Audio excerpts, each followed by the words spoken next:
What do Beyonce, Michael Jackson, Whitney Houston, Bruno Mars, Billie Holiday, and Bruce Springsteen all have in common? They all have an easily recognizable vocal identity. Hey, welcome to the Monique on the Mic podcast. I'm your host, Monique B. Thomas. This show is your go-to resource for professional and aspiring singers. Every Monday, join me for solo episodes and insightful interviews where I share real artist stories, practical strategies, and mindset shifts. Whether you're just starting out or already on your journey, you'll find the tools you need to transform your vocal path and feel supported. I keep it real, I keep it funny, and it's always useful and up to date. Let's get into it. So what is a vocal identity? A vocal identity is a unique combination of qualities that makes your voice distinct from other voices. You could call it your vocal imprint. It is how somebody recognizes you instantly. As soon as you sing one note, people are going to know that's you and not somebody else. Now, this is going to include your tone, your pitch, your style, emotional expression, and even the way you enunciate your words.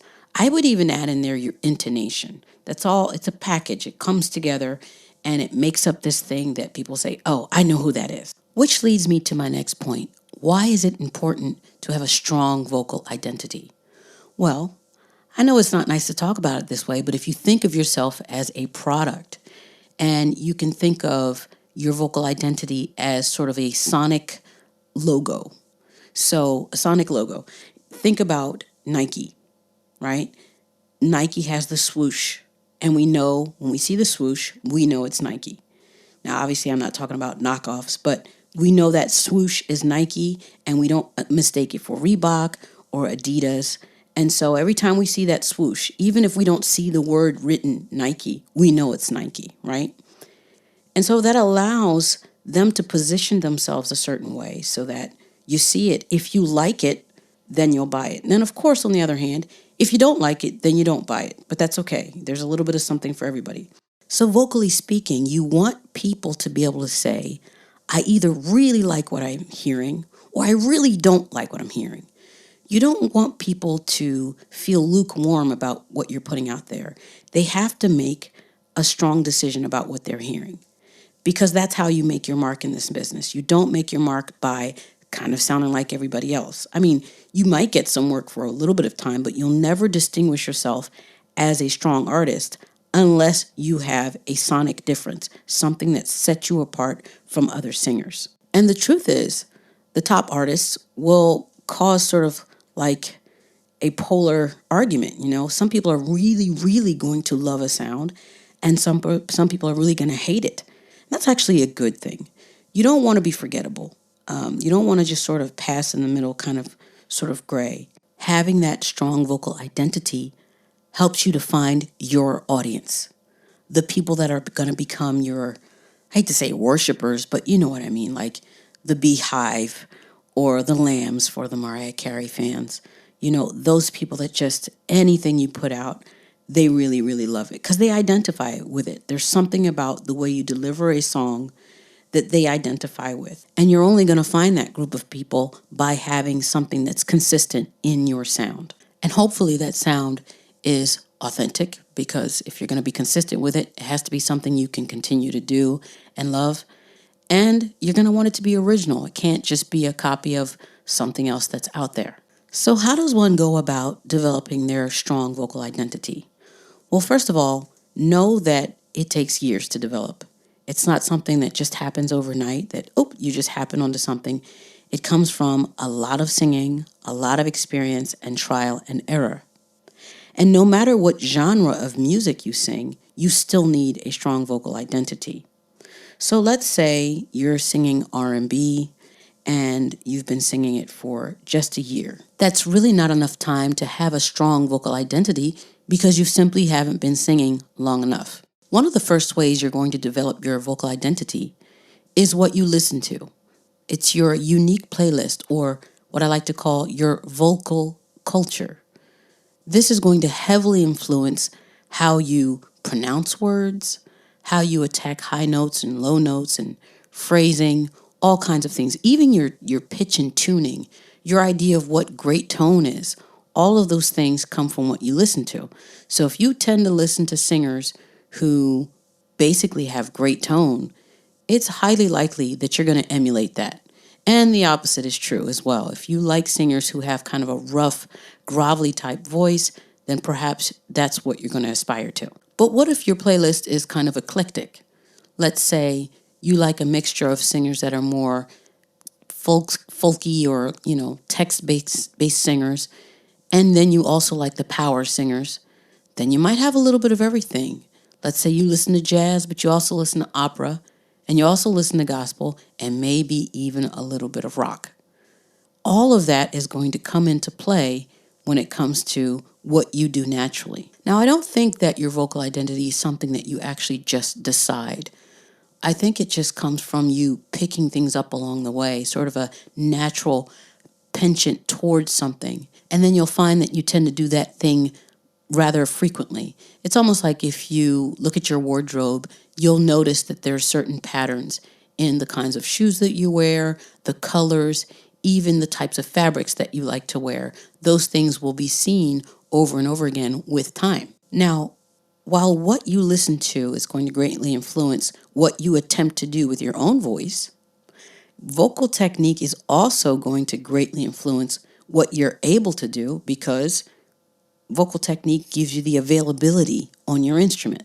So if your technique is lacking, and let's say you're trying to sing like a rangy singer, like a Patti LaBelle or a Aretha Franklin or Shaka Khan, these are singers that have range it's crazy. It's off the charts. If you don't have the technique to do that, you're most likely not going to be able to do it, even if you aspire to that. So your vocal technique is really going to come into play because it's going to give you a lot more choices. It's going to give you choice in range. It's going to give you choice in how much power you can sing with. So not just power, but let's call it nuance. So from very, very, very quiet to very, very, very loud and everything in between, you gain that through working on your vocal technique. Even agility, like if you're really into singers that do a lot of riffs and runs, if you don't have a decent vocal technique, you're never going to be able to do those things. So if you're wanting to develop your own style, vocal technique is not just for the health of your voice, but it's also for, let's say, the idea of having a large palette of colors available to your voice. And as you begin to study some of these other singers and learning vocal technique, you'll begin to see, what things do I need to work on in order to be able to emulate my favorite singer? Now, here's where sometimes we get into trouble. Sometimes we copy a singer. We like something that they're doing, but we're not recognizing that it's not necessarily the best thing for you vocally. Let me give you an example. Sometimes we hear a singer who may have recorded when their voice was extremely tired, and so their voice might be unusually grovelly, just really unclear, a bit muddy, and even strained sounding. And for some reason, I know a lot of people tend to like that sound nowadays, but it's not that the artist chose to sound that way. It's just that the recording captured the state of the voice.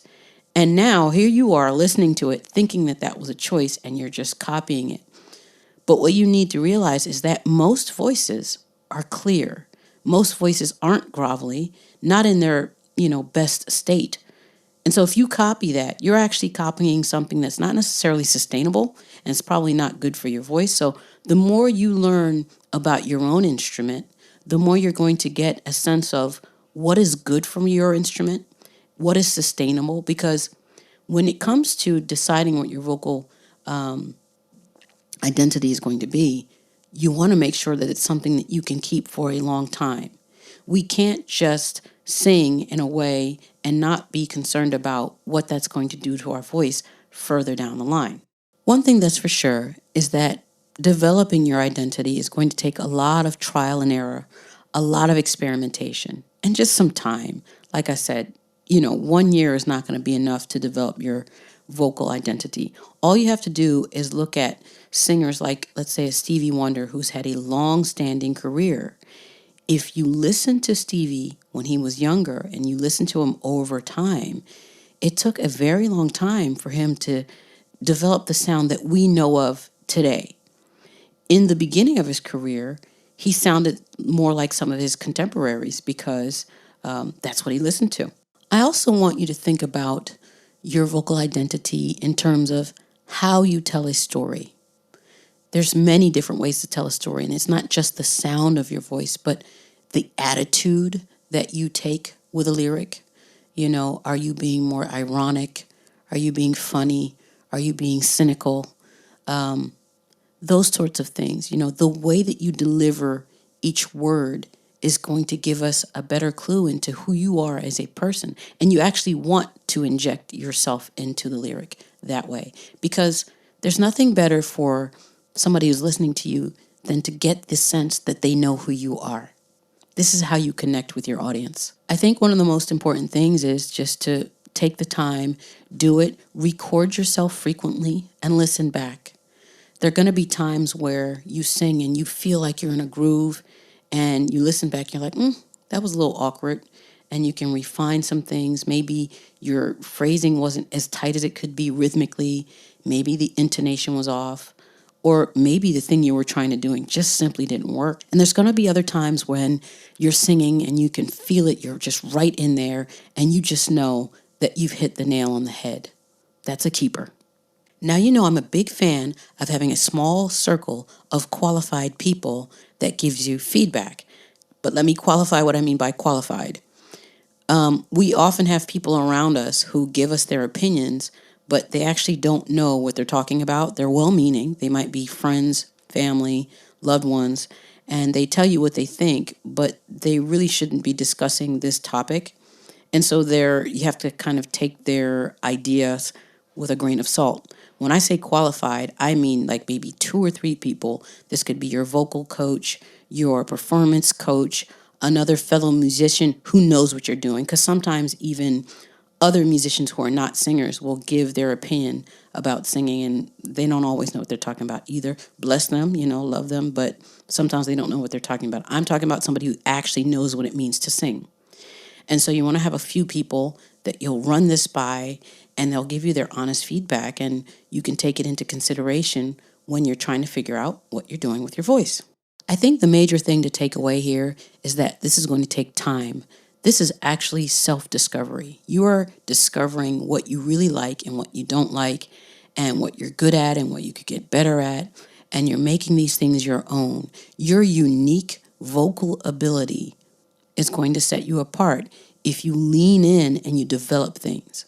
So I'm going to give you a little bit of homework. I want you, if you're looking for your vocal identity, I want you to make a list of 10 singers that you listen to regularly. And I want you to list exactly what you like about them and what you dislike about them, or rather, I should say, what you dislike about their singing.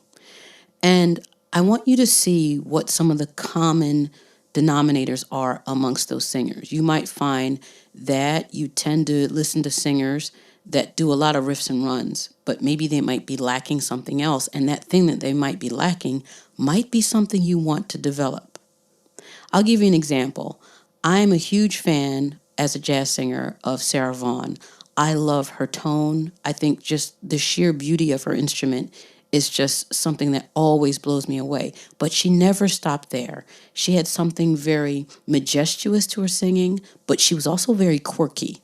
And I don't know if you ever heard her speak. She speaks like this, but yet she had this incredible contralto voice. I'm also a fan of Ella Fitzgerald. She was very whimsical, very much fun. I like Anita O'Day, very quirky as well, but I wasn't so much a fan of her rhythmic phrasing. So I would take a little bit of her funness, but then I would leave her rhythmic phrasing alone. I would take my rhythmic phrasing from somebody whose rhythmic phrasing touches me a bit more. So just to give you an idea of what kinds of things you should and probably could be doing to help you better understand what you're listening to and how to use that information to develop your own unique vocal identity. I hope this was really helpful for you. Thank you so much for listening. If you've enjoyed this episode, please don't forget to subscribe and leave a review wherever you listen to podcasts. If you're really liking what I'm throwing down, you'll love my Mike Masters newsletter.